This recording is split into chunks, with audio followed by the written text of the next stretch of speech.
Medicine Conference. It was great to get to know people last year. This is a new conference last year for those of you who haven't attended. This is the second annual. But we're trying to create something new here, and we hope it's something that really lasts for a long time, and that you find a lot of value in attending the conference. I know a lot of you have come from near and far, and you're taking a huge amount of time, a whole day out of your busy schedules to come and attend this, and I really hope you find it to be worthwhile and a valuable use of your time. So with that, it really wants to advance to the next slide. So here's sort of today's schedule. We have talks this morning, and there's basically up until noon. We'll have the morning session with some speakers, but we're going to do things a bit differently this year. As you can see, it really is so weird here. All right, I'm just going to advance this way. That's really annoying.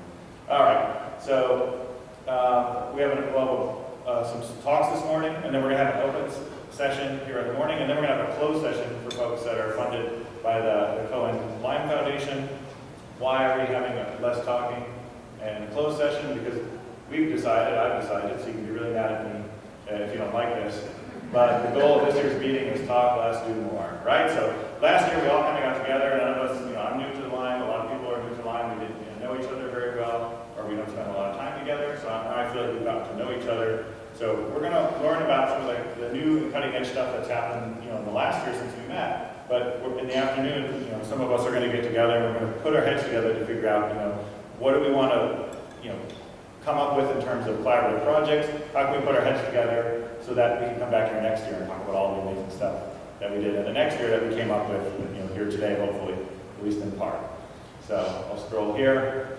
So I think everybody appreciates that Lyme disease is too big to ignore. This is a slide that I stole from, or borrowed from, the Lyme Power of Us campaign. I think a lot of people here can recite these numbers, so I'm not going to go over it.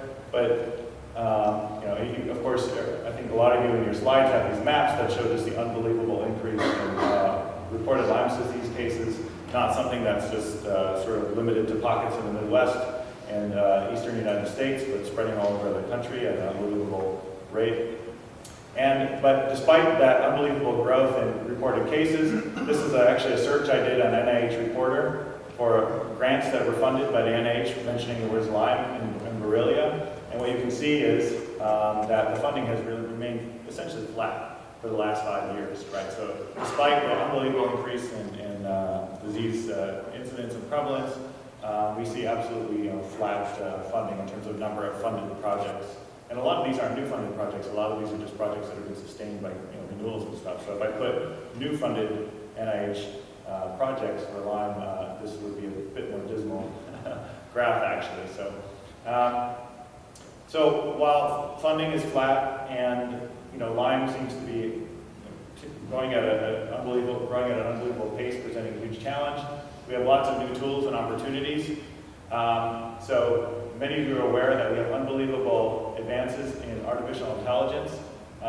In the last year, there's essentially a new generation of artificial intelligence called deep learning, which encompasses a whole class of new types of artificial intelligence. But the really interesting thing about deep learning is it seems to be at least performing some tasks that we thought, and has an ability to learn on its own and perform tasks that we thought were sort of limited to humans. So for example, self-driving cars is one that many of you are familiar with, and the deep learning technology that will allow the cars to drive themselves. You may have heard that a deep learning algorithm invented by Google beat the AlphaGo players. AlphaGo is a much more complicated game than chess, so many more degrees of freedom, and it was thought that it would be many, many decades before artificial intelligence beat human in AlphaGo, but actually just last year, artificial intelligence beat the world's best player in AlphaGo. And even artificial intelligence is starting to infringe on areas that we thought were truly human, such as creativity. So there's a deep learning algorithm that will now,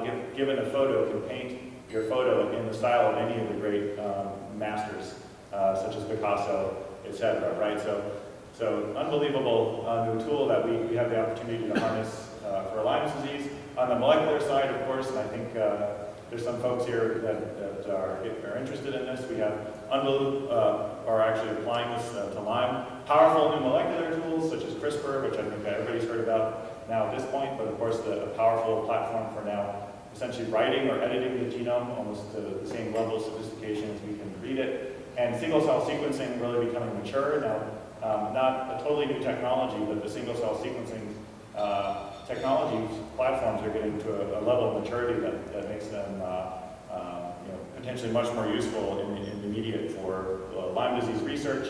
So maybe there's some new opportunities to pull in some of these new technologies to help us catch up in the fight against Lyme disease. Another interesting trend that's happening is that biology is finally getting hip with preprints. So this is actually an article from Nature, and it's really annoying you can't see this all. Let me zoom out here. I'm just going to zoom out here. So if you may not be aware, but Cold Spring Harbor launched a preprint server repository or bioarchive. So what preprint servers are, instead of submitting your paper to a peer-reviewed journal and waiting, the 12 months it takes for you to get your reviews back and another 12 months to respond to the reviews and that whole fun game that everybody's used to playing, you can actually submit an early version of your article to a bioarchive preprint server and start to get feedback on it and let the world know that you're working on this.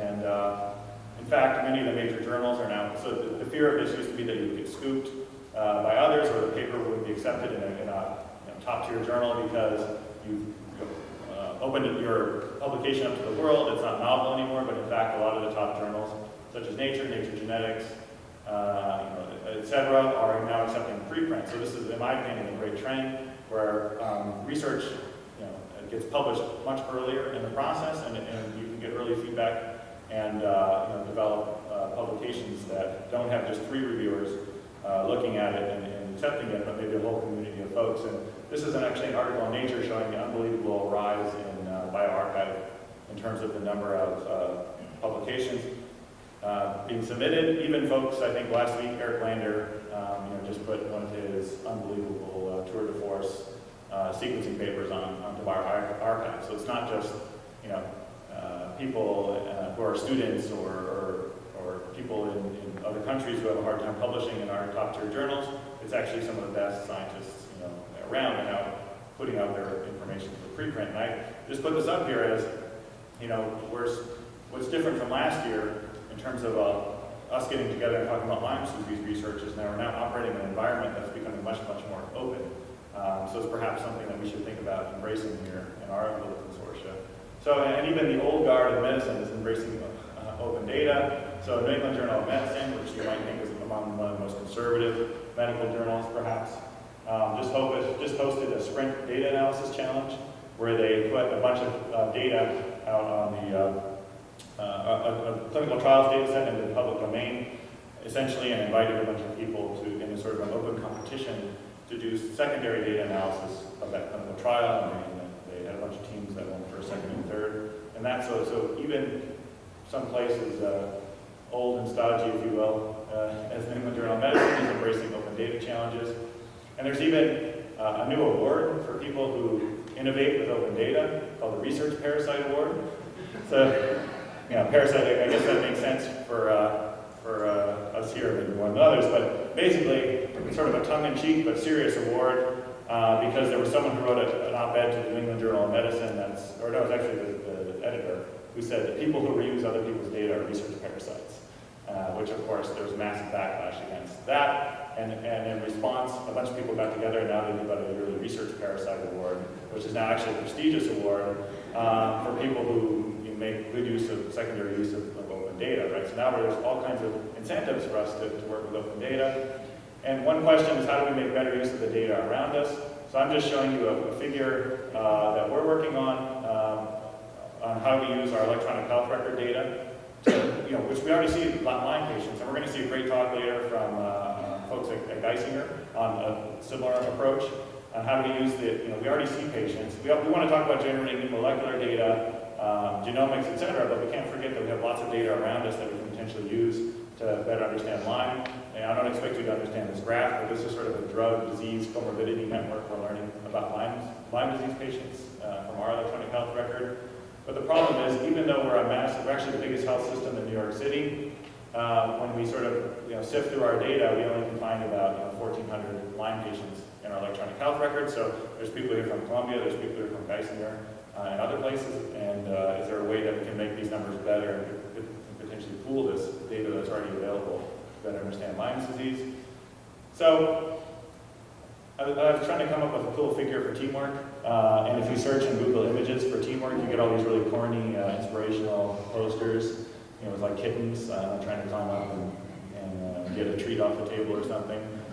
But when I was a kid, one of my favorite cartoons was Voltron.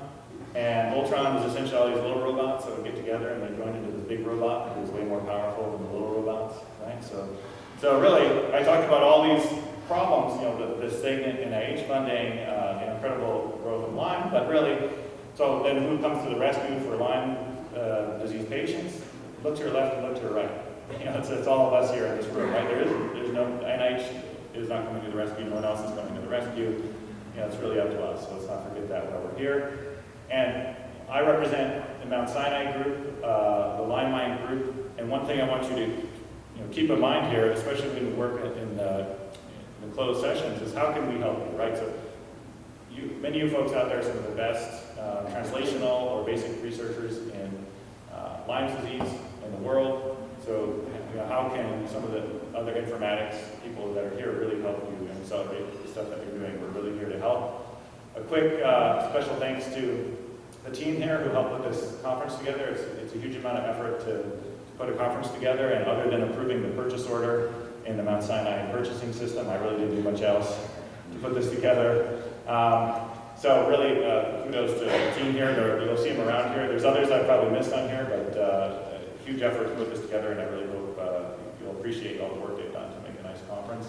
And of course, special thanks to Alex Cohen, who's also joining us today. As I pointed out with that NIH funding graph, if someone didn't step up to the plate and fund us coming together and do research in Lyme, there was really nobody else, who's going to step up to the table and really accelerate research in this area.